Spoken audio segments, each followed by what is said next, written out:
Welcome to Fandom Schmandom, the fandom podcast that covers everything you love and more. I'm Sierra Obermark. And I'm Sam Williams. Today's episode, we will be grossly gabbing about Star Wars Clone Wars Seasons 1 through 3, Part 2. Yes, Part 2. We went long in the last one, so here we are, doing a whole nother half. Welcome.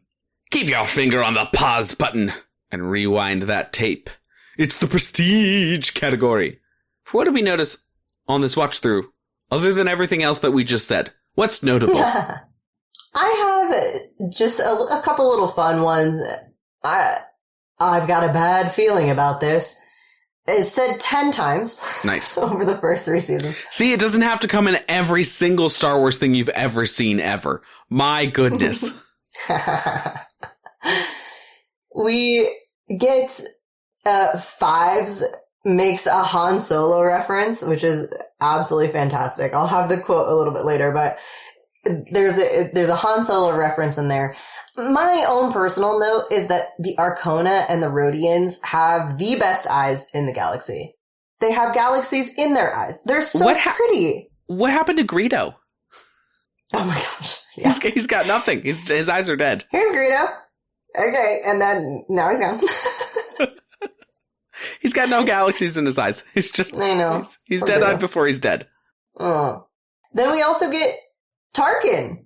Obviously, I remember that Tarkin makes an appearance, but I forgot all of the little moments where he and Anakin are talking, or he's saying something and you see Obi-Wan kind of glancing between them, or you hear Tarkin speaking and go, oh, well, I guess he does end up doing that.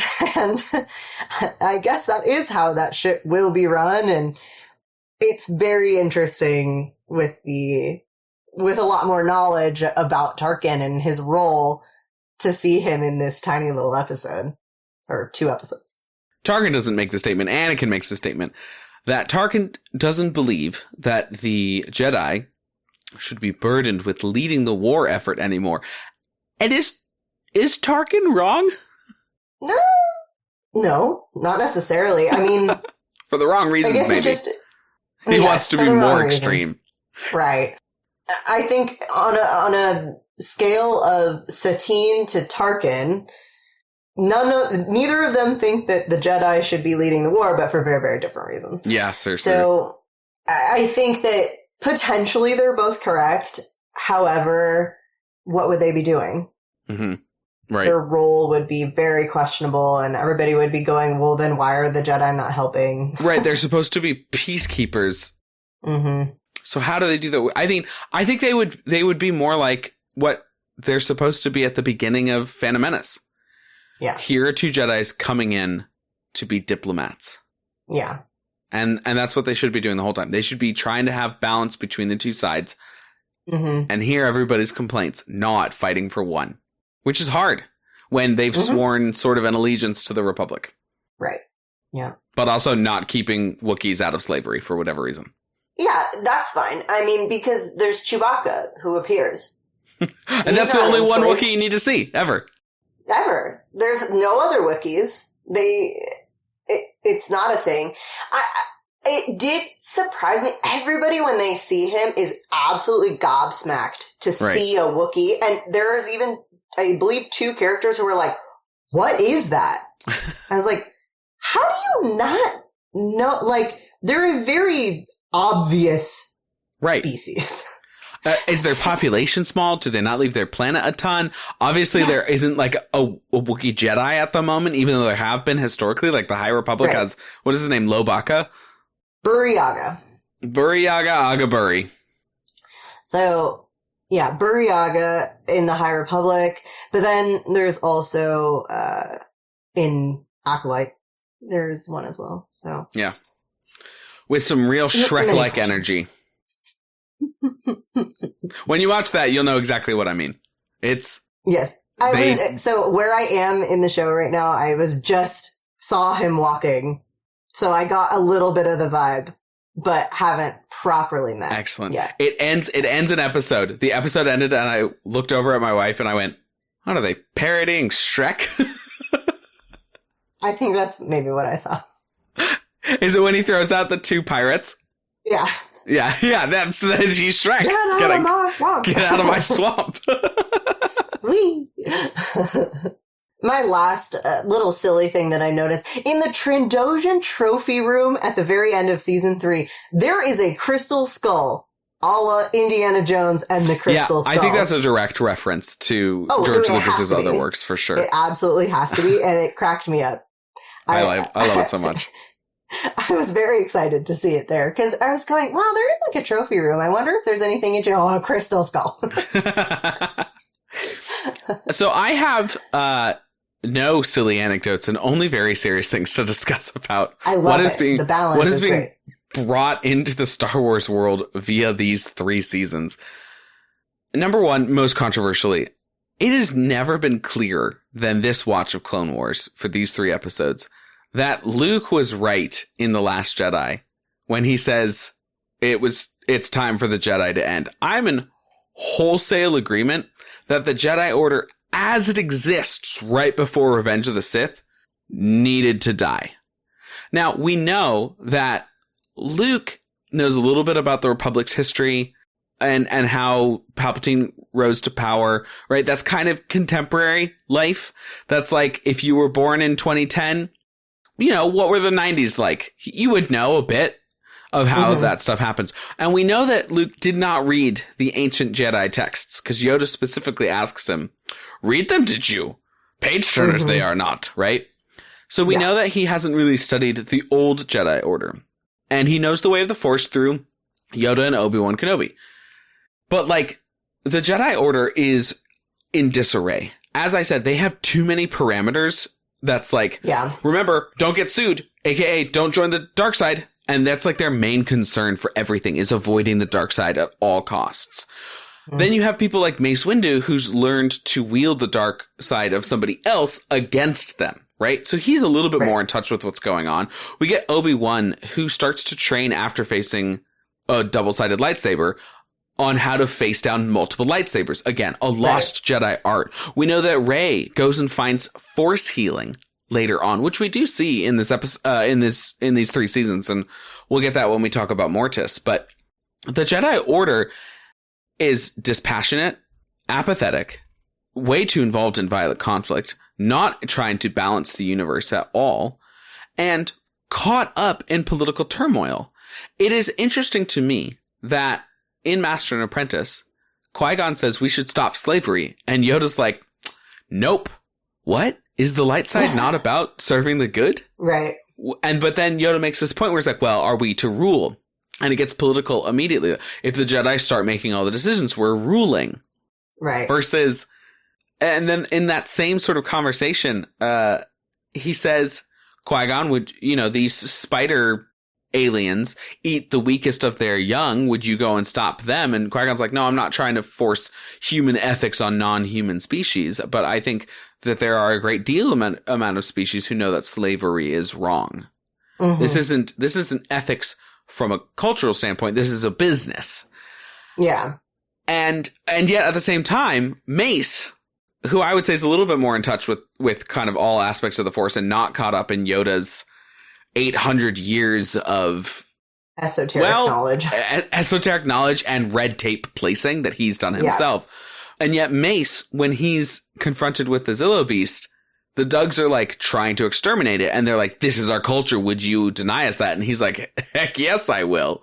So there are some Jedi who seem to have it. But the Jedi Council as a whole is caught up in what a lot of things get caught up in this giant red tape of political establishment in trying to make sure that they do the right thing instead of the one place where you can listen to the Force and be moved by the Force and go out and do that. And so, yeah, I'm right with Luke when he says it's time for the Jedi to end, with the caveat of it being, yes, the Jedi that we see here, it's time for that to end, to go back to the way it was.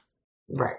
In addition to that, we've got 3 different planets and systems that have been brought in that have established quite a big foothold in what Star Wars is currently doing or has ramifications on what's going on. So we're going to talk about right now Mandalore, Dathomir, and lastly, Mortis. Mandalore has always been a huge component of Star Wars culture. Ever since people have seen that T-shaped mask where Vader points to Boba Fett and says, "No disintegrations," and Boba says, "As you wish," and it moves on from there. So Mandalore and the Mandalorian armor have always been huge. Now, the old EU is extremely different from what we get in Clone Wars. It changes their culture quite a bit. Instead, they've set up Mandalore and the current government under Duchess Satine to be pacifist. They are in charge of the neutrality coalition. And she's trying to lead that up to make sure that not every system has to go to war. But Mandalore has a history of violence and great warriors and amazing armor and all these weapons that would assist, a belligerent people might assist the dark side, or the Republic's kind of interested in seeing if they'll come over to their side as well. At least Palpatine's side is. But sort of like a real life parallel of like Germany or Japan today, sort of based off of past actions. Although that's a clunky metaphor. They're sort of morally bound to peace based off of the past, not because of a current day cultural value. It's more of like we've been bad, so therefore we should be good now. Yeah. So that culture, they don't have that like actual sense of we are pacifists. It's mainly like we have to be pacifists, which has an oppressive nature to it, which means that there's political turmoil there. And not all the old ways have died out. We see that now with The Mandalorian. So there's this mix of this old and this new, but in hard to control areas like a satellite moon where you don't have as firm of a grip as you will do on your home planet. You can watch the old ways grow. And that's where Death Watch comes in. These old Mandalorian ways that they want to get Duchess Satine out of. So, and of course, all politics are corrupt. Satine's government is corrupt. The Death Watch people are corrupt. There's no good winner here. And every time we go back to Mandalore, you go, okay, these top 3 people helped us figure out who the traitor was last time. Oh no, one of these top 3 people is the traitor this time. Somebody last time went, they messed up this way, but I can improve. They're all Walter White looking at that initial chemistry set. Oh my gosh. And of course, in Mandalore, we also get Satine and Obi-Wan's relationship set up, which is, rumors abound. Is that really her nephew? or is that Obi-Wan and her son? Dun, dun, dun. We'll never know. Number 2 is Dathomir, where we are introduced to the Night Sisters, who are Force users-ish. There's a lot more that needs to be cleared up on this. But some people will speculate, including myself, that this is proof that anyone can use the Force, but it might just be through different methods. That the Jedi have their way, the Sith have their way, which are two sides of the same coin, but there might be a lot of different ways in which people can use the Force. This is a matriarchal society set up, at least with the Night Sisters, in a very sort of punitive, tribalistic, as you were saying, Spartan setup. Then, of course, there's Ventress, who is from Dathomir and grew up for a Night Sister for a little bit before a bunch of things happen. she's taken by slavers. She's eventually ends up with the Jedi. Count Dooku finds her, etc., etc. But the fact is that the Night Sisters can use the Force, and they can also meld the Force with physical materials. So there's sometimes potions or physical touching, like in an exorcist manner, and they have much more ritualistic or sort of ancient ways about them, which does come back in Ahsoka. But you have not seen that yet, Sierra, so I will not spoil it yet. And then, of course, there's Mortis, which to me is the biggest thing about these 3 seasons. Now, season 3 is already different tonally. Ahsoka really grows up at the end of that season. There's this whole, like, upping the stakes, returning Maul, sort of what Clone Wars eventually becomes in seasons 4 through 7. It starts here. Seasons 1 and 2, entirely different, really, show. And much more Saturday morning cartoon. Now we're starting to hit into Star Wars lore that matters and is solidified and all of this great stuff. Mortis is a huge component and extremely controversial when it came out. So Obi-Wan, Anakin, Ahsoka, all in one ship. Seems like a bad idea. One laser, poof, your whole war effort's dead. But nothing bad happens. No, they're in the Cherilithium system, which is basically like a lot of crystals, structures are in that area.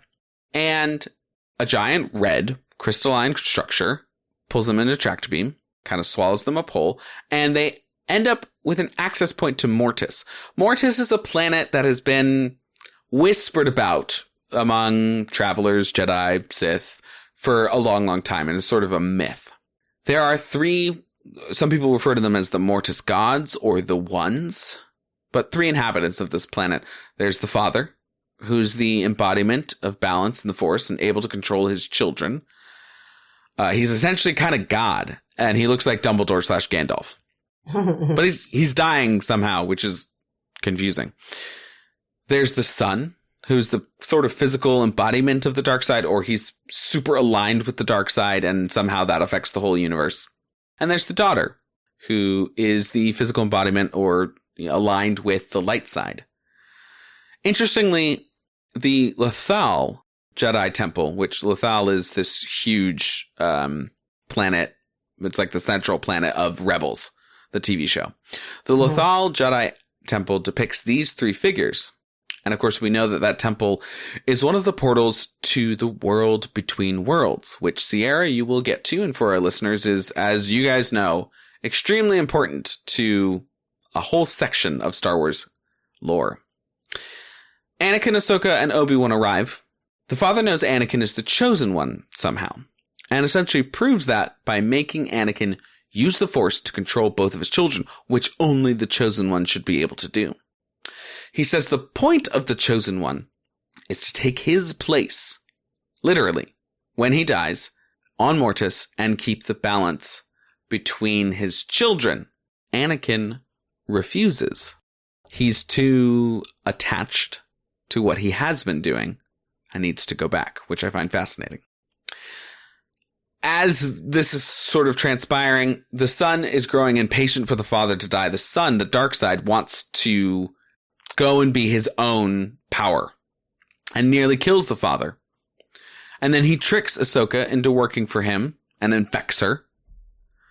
Obi-Wan, after seeing this, convinces the Daughter to attack the Son because of what he's done. The Daughter procures a sword that can kill all of these Mortis gods. But long story short, Ahsoka ends up with the sword, gives it to the Son. Son goes to kill the Father. Daughter steps in the way. Son kills the Daughter, who the Son, the dark side, said this daughter was the only one he ever really loved. Mm-hmm. Then the Son, and this is important for any future Star Wars stuff, the Son then kills Ahsoka. He says, you've run out of your usefulness, and drains whatever energy is inside her. She's like a dead battery, basically. Then the Son leaves, and the Father helps Anakin to use what is essentially Force healing.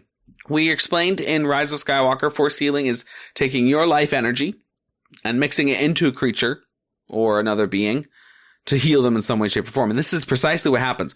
The Daughter is dying, but she still has life energy in her, and Anakin moves that life energy of the physical embodiments of the light side into Ahsoka's physical being, right? Which works. She's alive. And then cue her being followed around by an owl forever. That will come up in future shows. The Son, being confronted by Anakin, shows him that he'll become Vader. And Anakin goes kind of full adjacent to the dark side and wants to kill the Jedi. Interestingly enough, after being shown that he wants to be Vader, to try to avoid becoming Vader. Sort of showing us that he's kind of doomed to do that no matter what. Like, there's kind of no avoiding this. Sort of frustratingly for me, from a writing standpoint, the Father's then like, no, you can't see that, and erases all of his memories. Mm-hmm. The Father then tricks the Son by taking the sword that can kill the Mortis gods and stabbing himself, making the Son all contrite and sobbing and just distracted enough for Anakin to come up behind him and kill the Son. So by the time they all leave the planet, which they say, as Rex says, you guys have only been gone for like a second. You were off there for a moment, off our scopes for a moment. By the time they leave and go back to the rest of the universe, all three Mortis gods are dead, and nobody has really any understanding of the ramifications of this. So, Sierra, why does this matter? That's really my question. Because, again, when we were watching this, my husband, who has some really great commentary, watched the whole son showing Anakin visions section and goes, how does revenge happen?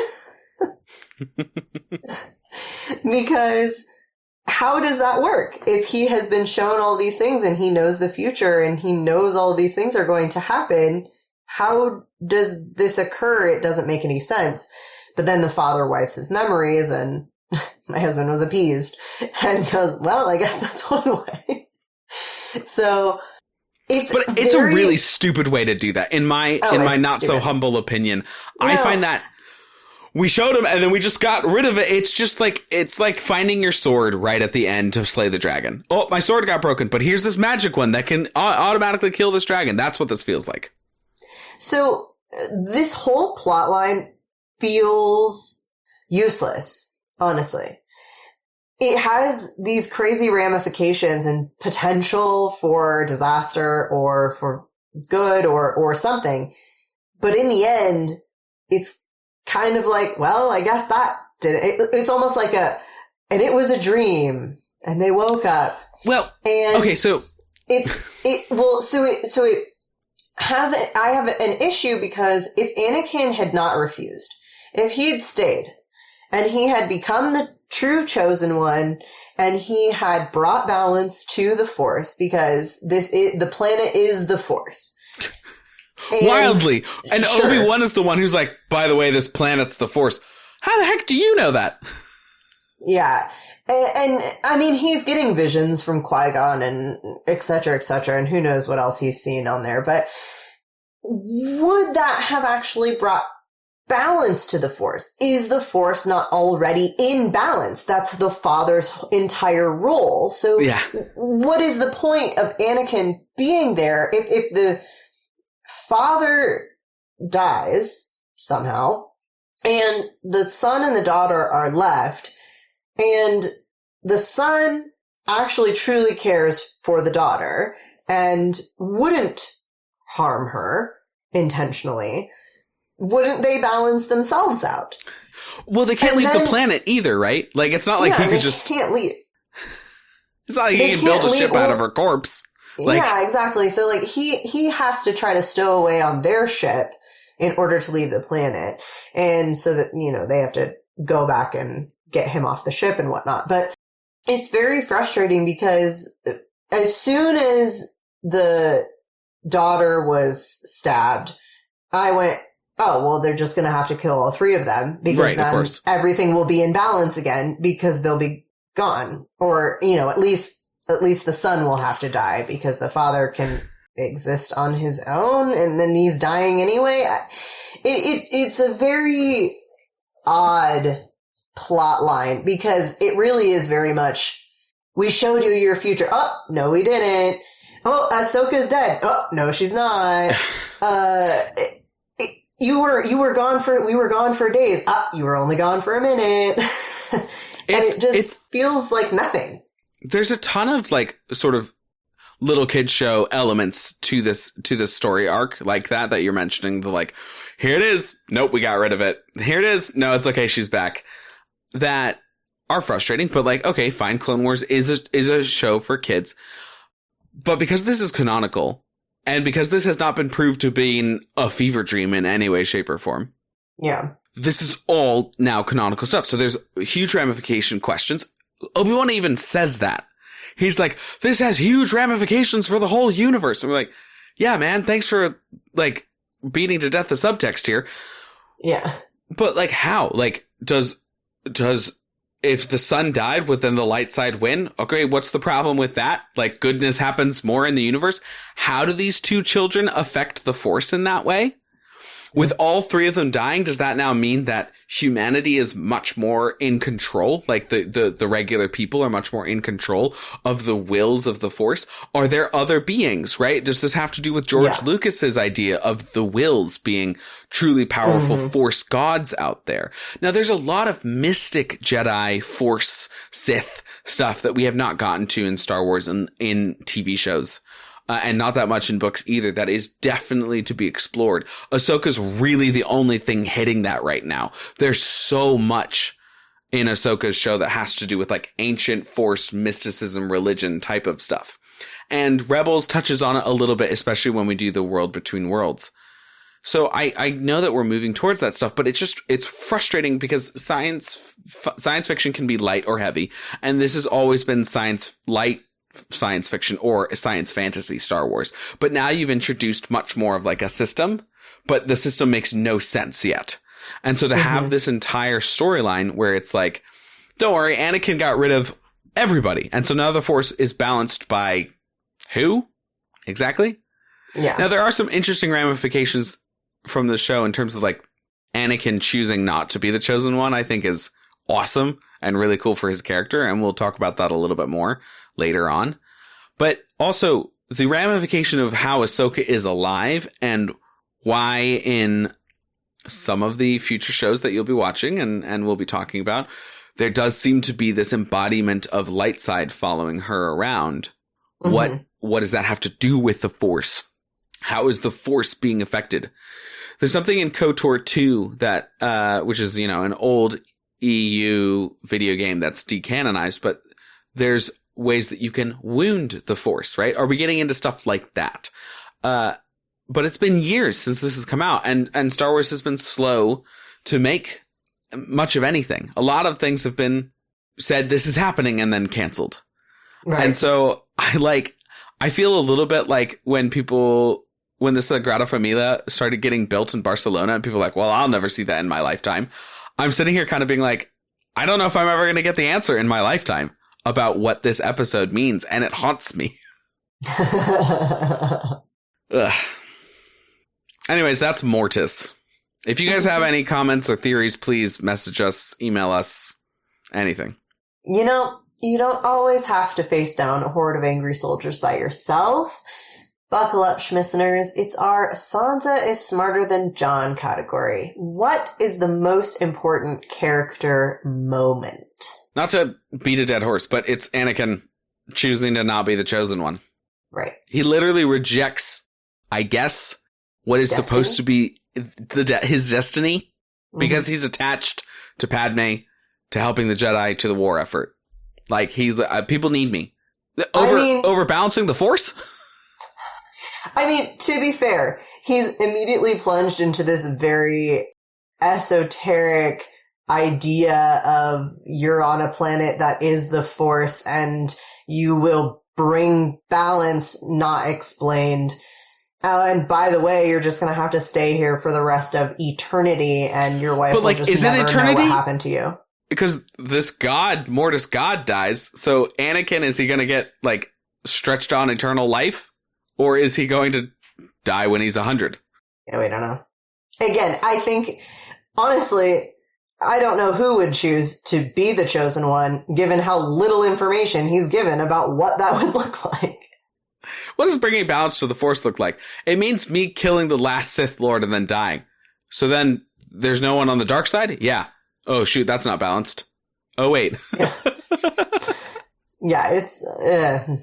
yeah. But then that Sith Lord returns somehow. But Ben Solo can't. Whatever. It's fine. It's fine. It's all good. It's fine. It's all good. We're all fine over here. It's not fine. I do think that is the most... Justice for Hunter Ben Solo. I do think that is the most important character moment, though, is seeing Anakin's attachment and love and desire to help people more, physically than just, staying on a planet and being down boy, down girl to the what the heck even is this? But I couldn't find a different character moment that I was like, this is more important. There's just nothing that impacts Star Wars more than that moment. Yeah, I would agree. There's a lot of close calls, but Yeah. No, this definitely is. But we literally is the top. don't get Luke and Leia because they didn't go on their 2-week retreat. So we don't get Luke and Leia because they have not conceived them yet. Yeah. When he goes here. So whatever. I know both of us lost a hand in frustration of talking about all of this, but listen up. It's the I am your father category for most iconic character moment. I'm cheating a bit here. It's all of Obi-Wan's one-liners, which I just think are the most iconic part of these 3 seasons. There's some other ones later on in terms of like dueling Maul in Mandalore or Anakin facing down a whole bridge of robots, whatever. There's a lot of that. But I'll give you my prime example. Cad Bane, who's excellent in this series, is leading Obi and Mace to the holocron of Force-sensitive children. And Mace steps on a booby trap, one of Bane's. And Obi-Wan says, "You really stepped in it this time." So stupid. Crack open an encyclopedia. As Elijah Wood once said, "No, how could we have known?" Here we discuss the most important information disseminated to the fandom over these 3 seasons. I've got 2 bits here. Everything to do with Mortis. I mean, how can it not? In all literalness, how would we know unless Clone Wars had created this? Right. And also the Dathomir Night Sisters, and are they or are they not Force users? So, and is it dark side adjacent? Is it light side adjacent? Is it neutral? What is going on? So I did a little bit of sleuthing. Reddit user RT CeeLo from about a year ago said, the shorter answer is that we don't know. It's a unique Force tradition that accesses the power of the Force through these spells, as opposed to the traditional sort of Kung Fu mysticism of the Jedi and Sith. In Legends canon, it was much clearer that they were a splinter sect descended from stranded Jedi, and the Witches of Dathomir were mostly light side users aside from the reviled Night Sisters clan that were evil. Their actual powers were shown as a devoted set of Jedi powers with an unusual focus on animal manipulation and telekinesis, but nothing truly weird or unexplainable. In Disney canon, it's a lot less clear, and I'll insert my own sentence here, at the moment. Now, back to the quote. The Night Sisters aren't descended from a crashed Jedi ship. They are the heirs to a group of extragalactic witches. Their powers, and the Ecor, that is only seen on Dathomir, are shown as capable of doing things dramatically different from the traditional Jedi Sith power set. The limitations of their powers and a deeper understanding of how and why it works hasn't been explained in canon yet. And most of what we have is in-universe speculation or vague statements from biased or untrustworthy sources. Broadly speaking, there does seem to be a pattern of evil Night Sisters, but we don't know if that's because of something inherently corrupting about magic, or if it's just coincidence because of their small number of Night Sisters we see in canon. Merrin, in Fallen Order, the video game, seems like a solid counterpoint, as she uses magic in clear opposition to the dark side and doesn't display signs of corruption. So, there's the answer you've all been looking for. Maybe, baby, I don't know. Yeah, I think between the 2, Mortis and Dathomir, there's a lot of information that we just don't get anywhere else. There's no other location within the canon that we have any of this, and so it really is kind of vital that we hear it here. And then kind of, I guess, jury's still out as to the ramifications of any of this going forward, but yeah, hopefully we'll see a lot more with to us. Yeah, and hopefully we'll see a lot more with the Maul show for some of this Dathomir stuff. Yes, that would be fantastic. I would love more of that backstory. Yeah, but in the meantime, keep your horses safe. It's the I'm gonna make him an offer he can't refuse category for best lines. You said one of mine already. It's the who will mark themselves as a cold-blooded killer, and then Anakin just stabs him. What? He said he was going to blow up the ship. Don't worry, just catch them when they fall. A lot of the general's plans involve falling. So, this one's a nice one. 65. That's my total. So, what do I win? My everlasting respect, Master Mundi. Oh, that's a gift Anakin rarely ever bestows, I assure you. That's when they're playing the counting game, right? And Kid Adamundi kills way more than anybody. Yeah, they're counting how many droids they've taken out, and Ahsoka has technically won, but Anakin plays kind of like a Gimli card. Yeah, that only counts as one. Counts as, yeah. Well, I took out this, and that counted as many more, so I win.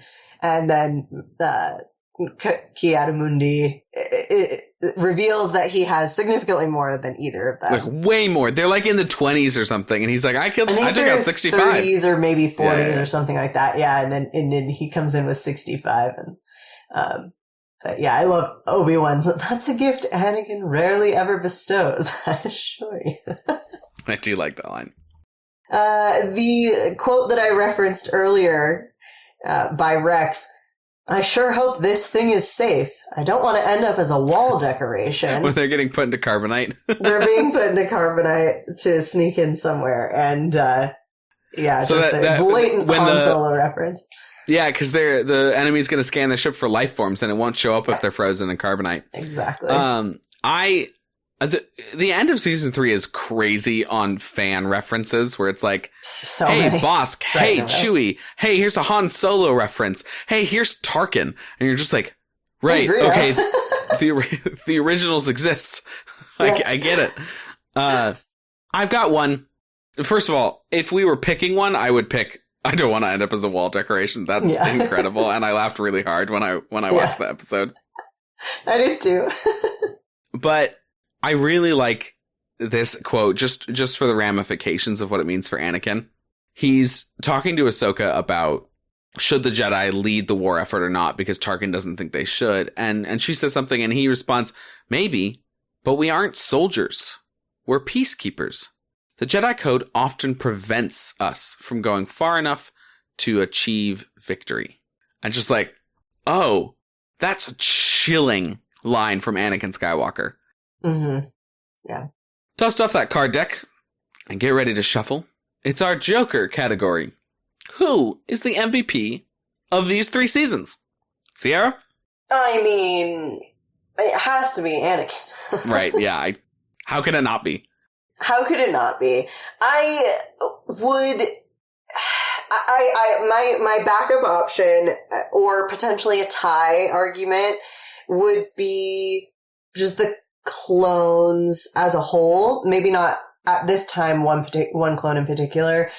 Later on in the show, I will be making specific MVP arguments for specific clones. However, where we're at right now, we still are in the introductory phase with them. And so I will say kind of a batch of them as a whole, because they really bring a lot of interesting questions and humanity to the show. Yeah. I can see the clones as a secondary right now. I think, if you think about like the actual war effort, I'd be like, give it to the soldiers for sure. But in terms of the writing of the show, I think how is it not Anakin, right? It has to be, yeah. He saves a bunch of people. He proves a bunch of things about the Jedi are being corrupt. Like, Obi's there, but he's not MVP. He's clearly not MVP. In the way that, like, I don't know. In the way that, like, Padme is clearly not the MVP. It's Qui-Gon of Phantom Menace. Mm-hmm. I will say there's an honorable mention to Obi-Wan, who does a lot of great things.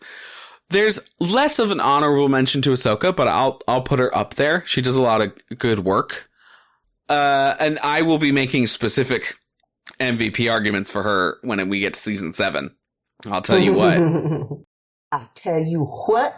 I tell you what. What? I just told you. Anyways, an honorable mention to Cad Bane for kind of holding down the fort on the only compelling villain for a while. We didn't even talk about him, I'm realizing. We have not mentioned him at all in this episode. He's dope. Because this is the moment. Cad Bane is awesome. Cad Bane rocks. He is very clever. He selects the right people around him. He knows exactly what he needs to get specifically to form a distraction, to get the Jedi to think that he's headed somewhere while he goes and steals a holocron. He is on it every single moment. And also, I just want to give a shout out for his character design, which is super dope. Just so cool. And then not only that, but then I also want to shout out his voice actor, Corey Burton, for such an interesting, gravelly, light His voice is a pleasure to listen to. It is so interesting and compelling. I want to be paying attention when Cad Bane is on screen. Yes. Because his voice, it's interesting. My wife was watching a bit of an episode at one point, and Cad Bane was on, and she said, man, it's crazy how much the voice acting is so good on this show, and it just does not match the art style at all. And I'm in total agreement for the first two episodes. In the second half of season 3, I think the animation really picks up, especially Ahsoka's Chewbacca 2 arc story of being lost. Right. I think that animation is when we really get into it. And I think you think about the glorious animation around the siege of Mandalore in season 7. Yeah. I think it's all great. I'm right there with her though, in terms of Cad Bane, that voice deserves the best animation possible. Mm-hmm. And they rely so heavily on this sort of cowboy trope, but then they avoid the cliche by making him so smart. The Jedi, yes. Mace is not an unintelligent man. Obi-Wan is not an unintelligent man, and he has them wrapped around his fingers. Even Anakin, who's super smart, can sense anything, doesn't realize that one of the clones is actually just Cad Bane and swapped into a suit. He's just so great. So there's an honorable mention certainly for him as MVP. Yes, definitely. I will also make, it is not a real pound for pound argument. I feel bad to say, because there's no way to actually really beat Anakin in these first 3 seasons. But pound for pound, I really wanted to give him an honorable mention to Hondo. Just for pure entertainment factor. He's great. Another voice actor. Hondo's voice actor is Jim Cummings, who's a phenomenal and fabulous voice actor who, if you've done anything ever that has voice acting in it, he's been in it for sure. Did you play Elder Scrolls? He's in that. He's in everything you could possibly. Have you ever watched a Mickey Mouse Funhouse? He's in that. He's in it. Have you seen Winnie the Pooh? He's played him. He's kind of like D. Bradley Baker, who's just also in everything. Yep. And deservedly. That's not shots at them. They should be in as much as they can be. Yes. And for reference, D. Bradley Baker is the voice of all the clones. Is all the clones. And many other characters. Yes, and many other characters, but most significantly, all of the clones. So, Hondo is he's another dope character in a very different way. Cad Bane is this serious, brooding, smart whip of a gunshot who is the person that put the dent in Boba's helmet, that sort of thing. Hondo's just this super annoying, charismatic, I don't know. I feel he's stereotypically, you'd be oh, he's a rug merchant, right? Somebody that comes up to you with a toothy smile in the middle of nowhere and tries to sell you a rug is how a lot of people might perceive him from a stereotypical side of things. But he goes beyond that trope of this sort of outsider character, and instead he's just charismatic and oozes scum, but in a way that makes you appreciate him, because he's just so genuine and he's so friendly and he levels with you instantly, right? I suspect a trap? Yes, but not by me. It's great. He's fun and he's great, but it is Anakin Skywalker. And this is great, because he probably will never be MVP for anything else ever. But he definitely deserves it here. No. He might get LVP in Revenge of the Sith, just telling you now. Uh-oh. Today's public service announcement. When given the choice to be the chosen one, or go back to your wife, just remember, you have twins to father, so the galaxy will be saved one day from your shenanigans, but that's just semantics.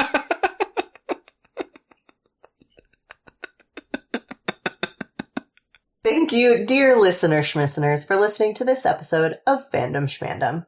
If you'd like to discuss this episode or any other episode we've done, please hit us up on our social media channels. You can find us on TikTok and Instagram at Fandom Schmandom Pod and on X at Fandom_Schmandom. Please don't forget to rate and review us if you liked the episode. It really helps the algorithm place us in front of other like-minded schmissioners out there. With that, we're out, y'all. Don't forget to tip your 501st Battalion soldiers. And fare thee well. Fandom Schmandom was created by Sam Williams and Sierra Obermark. The show is produced by Aurelia Lieb. The editor is Brittany Fisher. The music is by Jeremiah Alves.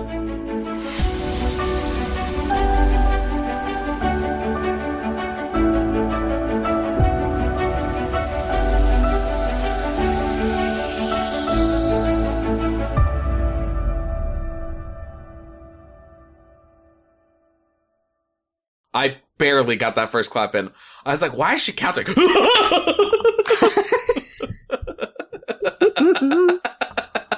I saw the panic in your eyes. I felt like the Grinch in Jim Carrey's when it's like, pudding contest. This is not pudding. What is it? Anyways, here you go. Go for it. Mace, when the Dugs are trying to kill the giant beast, what is it? The Zotilla? No. The Zillow. The Zilla beast? Zillow beast, yeah. The Zillow beast? Is it Zilla? No. It's not Zillow. Zillow. Like the rental company. Zilla. Without Zillow. the W. Oh, okay. That's funny. Anyway, sorry. When Vader points at Boba Fett and says, no disintegrations. And Boba goes, as you wish. Which really means that he loves him.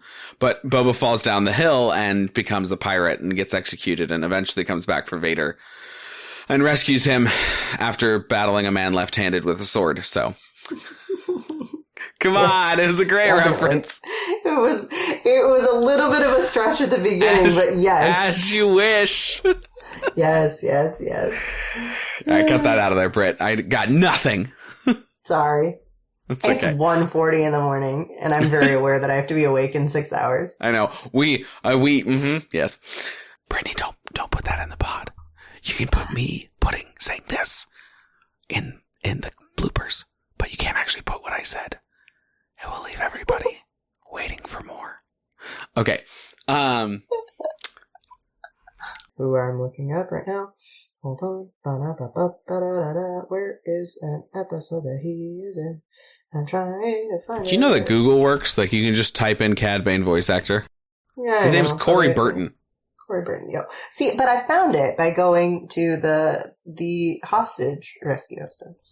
Well done. I went to it by clicking on IMDb. That's what I meant. Yeah, but I typed in Cad Bane voice actor and then clicked on his IMDb. Aha, I see. Hondo voice actor. Jim Cummings. Wait, it's Jim Cummings? Yeah. Oh my God. You didn't realize that? No. I was going to tell you, but I thought you'd want to be surprised. Yeah. Yeah. What? Huh? Isn't he an Oscar winner? He's the voice of Winnie the Pooh and Tigger and an infinite number of other things. He's not an Oscar winner. He's an Emmy winner. Okay, my bad. I mixed up which thing. So I really want to... Oh, Hondo's in Star Wars Outlaws? I've been playing that game a lot, and I have not ran into him yet, so I'm excited about that.